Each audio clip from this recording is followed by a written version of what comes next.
Guys, how are you all going? Welcome to my channel.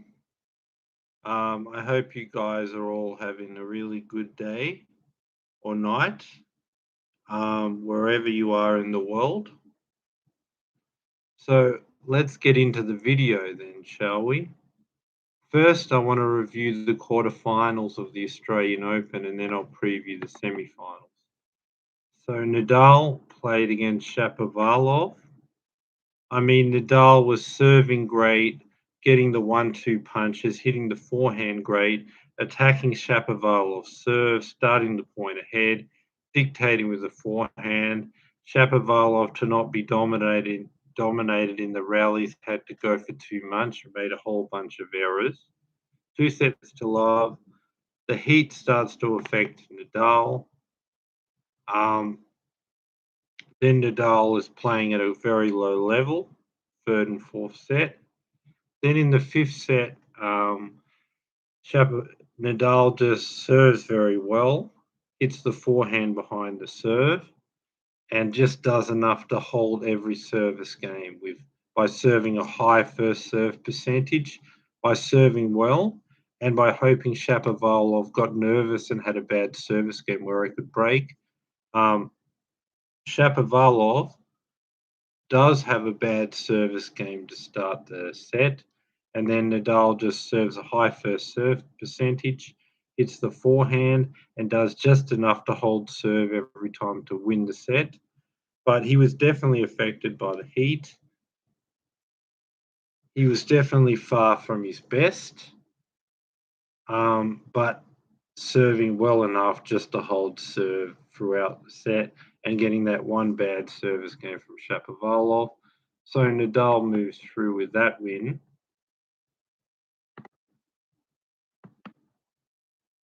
The second one, we saw Berrettini against Monfils, right? Now, Monfils was a bit off the first couple of sets, and Berrettini served well, hit some good forehands, won the first two sets. Next two sets, Monfils plays well, moves Berrettini around, out rallies him. And then the last set, Monfils again went back to making a whole lot of errors. Berrettini served huge, hit the forehand huge, hit a whole lot of damaging winners with his forehand and serve, and while Monfils was off playing errors.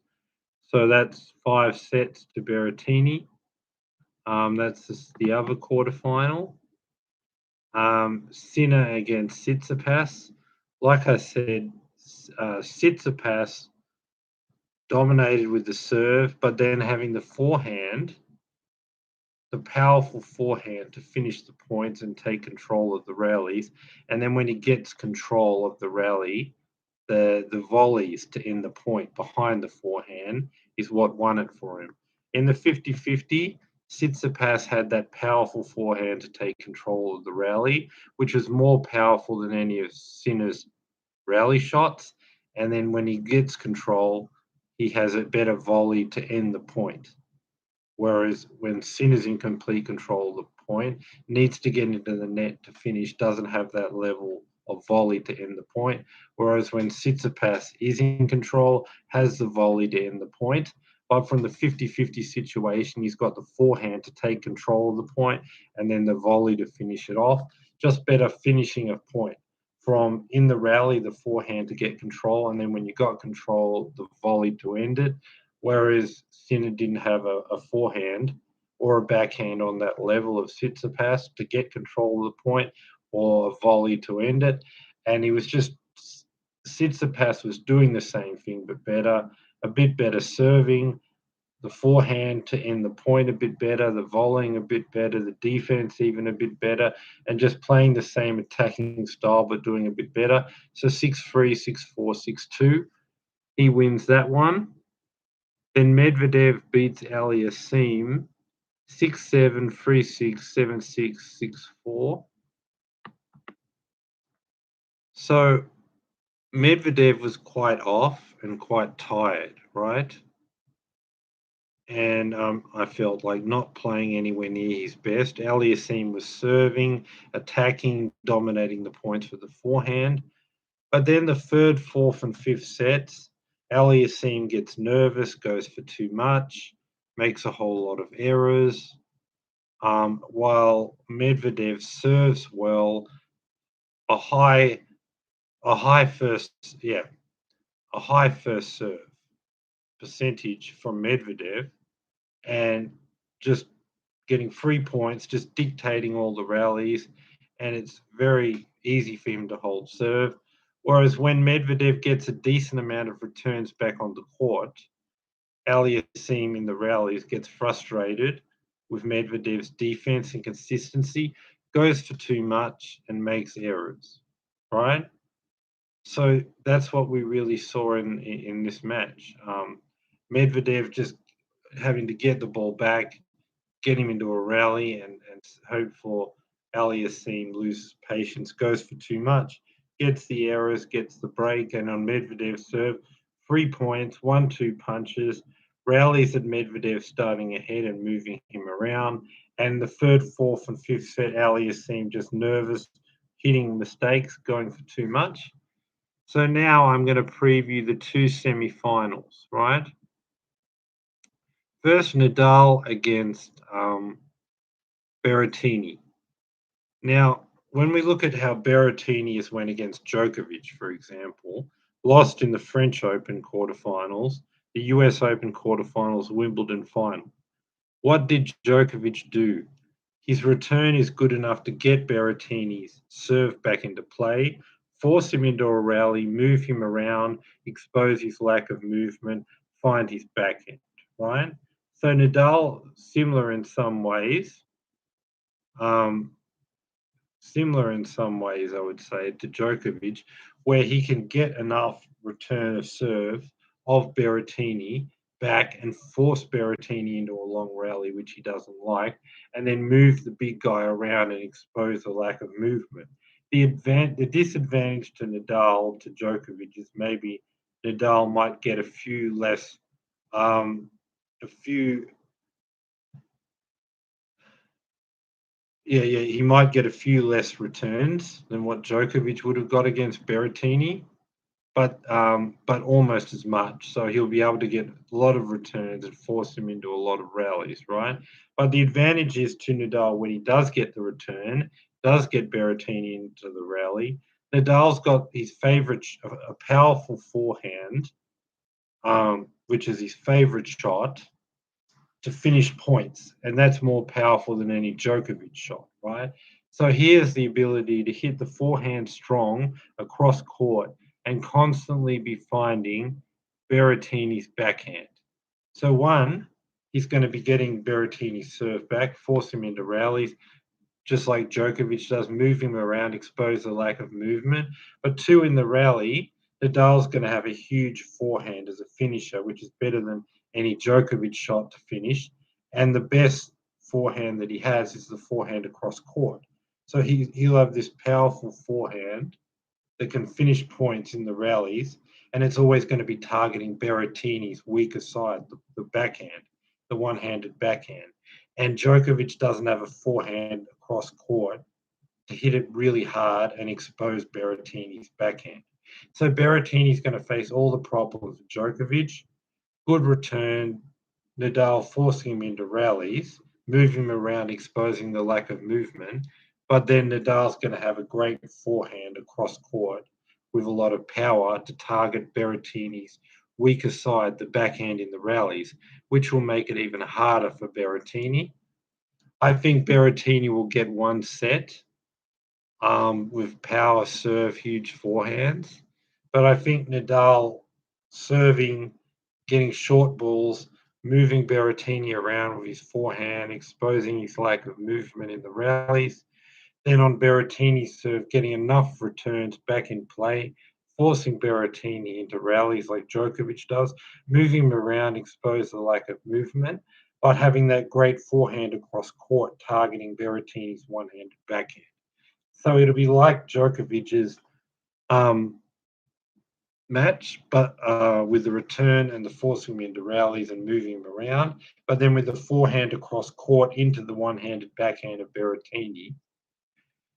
That's going to make life even harder for for Berrettini, and we know he doesn't like the Djokovic type of ones. In the rallies, Nadal's either going to be moving him around, exposing the lack of movement, targeting his one-hand backhand, or when Berrettini doesn't want to be in the long rallies, he's going to have to go for too much power, too close to the line, overhit, and make errors, right? So I would say, yeah, it could be straight sets or it could be four. So I'm really on the fence, but because Berrettini's played quite well, and he could just have a set where he serves a huge amount of aces, hits a huge amount of winners off the forehand, and just says, I'm not going to rally with Nadal. I'm going for it. I'm hitting it as hard as I can on the line and just blows him off the court with winners and power. I'm giving him a set on the basis he will get hot for a set. But if not, it will be straight sets. But Nadal in 3 or 4 sets anyway. The second one will feature Stefanos Tsitsipas against Medvedev. The thing Tsitsipas would like to use his serve, attack, shorten the point, come into the net and finish rallies and not rally with Medvedev. The problem is Medvedev has just yeah. What I'm saying is, right? Um, so Medvedev has just as good a serve. So the problem is to try to start ahead, shorten the points, and not get into rallies and attack for Tsitsipas. He's getting as many free points and starting as many rallies ahead on his serve as Medvedev, because Medvedev's got as big a serve as him. So then Medvedev's getting free points, starting rallies ahead, winning his first service points. Tsitsipas is doing the same, free points, forehand behind, starting the rally ahead. So the match is decided is when you're not getting your first serve in, and you have to get in a rally. In such a case, Medvedev can actually move Tsitsipas around, out rally him, expose his lack of movement, and a whole lot of long rallies where Medvedev's just moving Tsitsipas around as normal, and then Tsitsipas gets sick of being bossed around and has to go for too much, hit the ball as hard as he can, as close to the line as possible, but playing high risk tennis, and it's very hard to keep it up. And if he can't keep it up, he makes errors, and Medvedev gets all these free points. And then when he says, I can't go for it, so much power, so close to the line, and just have to rally with Medvedev, then he moves him around.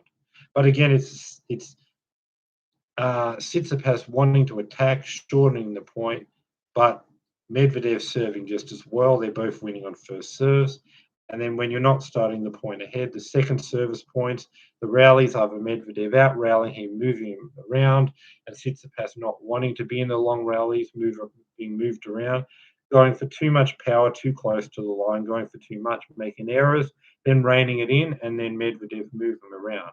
But again, that's the second service points, and that's what's going to decide it, because while Tsitsipas is getting the first serve and he's going to keep holding, as will Medvedev. But once the first serve start to get missed by either player, then you got the rallies. And then you got Medvedev winning the rallies, moving him around, exposing the lack of movement, out rallying him, or Tsitsipas saying, I refuse to be bossed around in the rallies. I'm going to go for too much and then make errors. So the story of the match is Medvedev, second service points, out rallying him, and then the first service points. While they're in, you got both holding serve. You got the 3 points. You got the 1-2 punch for Tsitsipas. You got Medvedev controlling rallies out of the first serve, but it's the second service points where Medvedev's out rallying him, or Tsitsipas is going for too much and making errors.